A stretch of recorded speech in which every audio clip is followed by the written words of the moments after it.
கதையை பொறுத்த வரைக்கும் முனிஷ்காந்த் ஒரு ஜெயில் சூப்பர்வைசரா இருக்காரு. அவர் நிறைய புக் எழுதுவாரு. அந்த புக்கே வந்து கைதிகளுக்கு கொடுத்து புக்கை படிச்சா கைதிகள் எல்லாம் திருந்திருவாங்க அப்படிங்கிற ஒரு நம்பிக்கையில இருக்காரு. அண்ட் அவருக்கு சாமி நம்பிக்கையும் ரொம்ப ஜாஸ்தியா இருக்கும். எந்த அளவுக்கு அப்படின்னா அந்த ஜெயிலுக்குள்ளேயே ஒரு சாமி சிலையும் உண்டியலும் வச்சு கைதிகள் எல்லாமே வந்து அந்த உண்டியல்ல வந்து காசு போடுற மாதிரி வைப்பாரு. ஒரு டைம்ல அந்த உண்டியல இருக்கிற காசு வந்து காணாம போயிடும். ஜெயிலுக்குள்ளேயே அதுவும் போலீஸ் இருக்கிற இடத்துலயே வந்து திருடுறாங்க அப்படின்னா எல்லாருக்கும் அவமானமா போயிடும் அப்படின்னு சொல்லிட்டு அதை கவர் அப் பண்றதுக்காக சில விஷயங்கள்லாம் பண்றாங்க.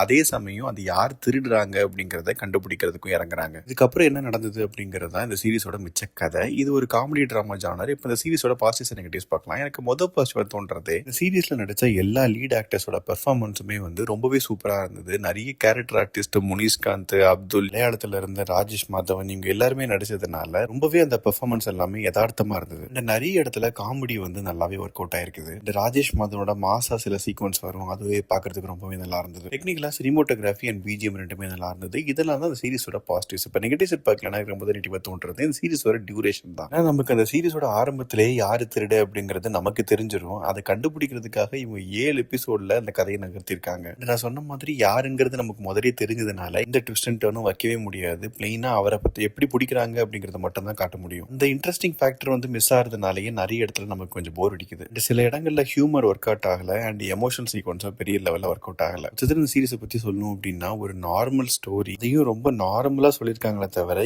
எந்த ஒரு ட்விஸ்ட் அண்ட் டர்னோ இன்ட்ரெஸ்டிங்கான எலிமெண்ட்ஸ் வந்து ரொம்பவே மிஸ் ஆகுது. என்ன பொறுத்த வரைக்கும் இது ரொம்பவே ஒரு ஆவரேஜான சீரிஸ் தான்.